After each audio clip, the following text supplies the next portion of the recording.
Hello! ఎలా ఉన్నారు? అందరికీ ముందుగా పరాభవ నామ సంవత్సర ఉగాది శుభాకాంక్షలు. ఈరోజు ఒక చిన్న ఇంపార్టెంట్ మ్యాటర్‌తో మీ ముందుకొచ్చేసాను. ఇవాళ ఉగాది, కొత్త సంవత్సరం ప్రారంభం. ఇవాల్టి నుంచి 9 డేస్ అంటే చైత్ర శుక్ల నవమి రోజు మనకి శ్రీరామనవమి వస్తుంది. ఈ 11 డేస్ చాలామంది రామరక్షా స్తోత్రం చదువుకుంటారు. ఇట్స్ మోర్ లైక్ ఆయన గైడెన్స్‌తో, ఆయన ప్రొటెక్షన్‌తో, ఆయన బ్లెస్సింగ్స్‌తో ఈ ఇయర్‌ని స్టార్ట్ చేయడము అండ్ శ్రీరామనవమి కోసం వెయిట్ చేయడము. లాస్ట్ ఇయర్ నేను ఇండియాలో ఉండేటప్పుడు నేను రామరక్షా స్తోత్రం ఫస్ట్ టైమ్ విన్నాను. ఫస్ట్ టైమ్ చదవడం కూడా స్టార్ట్ చేశాను.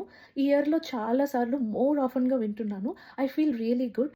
రాముని నామం మనసుకి ప్రశాంతతనిస్తుంది అంటారు. సో, ఈ 11 డేస్ మనం రాముని నామం చదువుకుంటూ, శ్రీరామనవమి కోసం వెయిట్ చేసుకుంటూ, ఇలా చెప్పుకుంటారు అని నేను ఒక రిమైండర్ కోసం నేను ఇలా వచ్చేసాను. ఎంతమంది ఇలా చేస్తారో నాకు చెప్పండి. అండ్ మీకు తెలిసిన ఇంకేదైనా విషయాలున్నా గానీ కామెంట్ సెక్షన్‌లో షేర్ చేసుకోండి. అండ్ రామరక్షా స్తోత్రం నేను 2 లింక్స్ నుంచి వింటాను. ఆ లింక్స్ కూడా నేను కింద ప్రొవైడ్ చేస్తాను. Thank you. జై శ్రీరామ్.